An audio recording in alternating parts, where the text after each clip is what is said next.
هستن. خوشحال هستیم که جوانهای در این سن و سال انقدر مطالعه دارن. بله، از کی بپرسم؟ شماره 3. از 3. ستاره سابق فوتبال برزیل که با تیم این کشور 3 بار به مقام قهرمانی جهان رسید.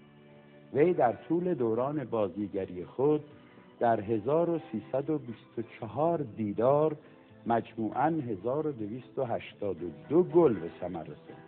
ادسون آرانتس دو ناسیمنتو یا پله؟ چی آقا؟ پله، بعد اسم اصلیش ادسون آرانتس دو ناسیمنتوس. خب دیگه چی دربارش میدونی؟ بگو. ها؟ من چند وقت دوباره ازدواج کردم. اسمای طولانی دارن ولی پله دیگه منظورتون بود. خیلی الحمدلله که اسم کاملش هم بلد. شما خودت فوتبال دوست داری؟ بله. شبیه پلم هستی. اینقدر دیگه سیاه نیستم. دلت میخواست که مثلا چه بری تو زمینای فوتبال سیاه میشه دیگه یواش یواش. 1200 خورده 1300 تا بازی کرده. 1200 تا گل زده. از کی بپرسم؟ شماره 13. من اولش فکر کردم داره درس مثلا اسپانیولی میده. از کی؟ 13. خب یه دور دیگه بگو اسم رو.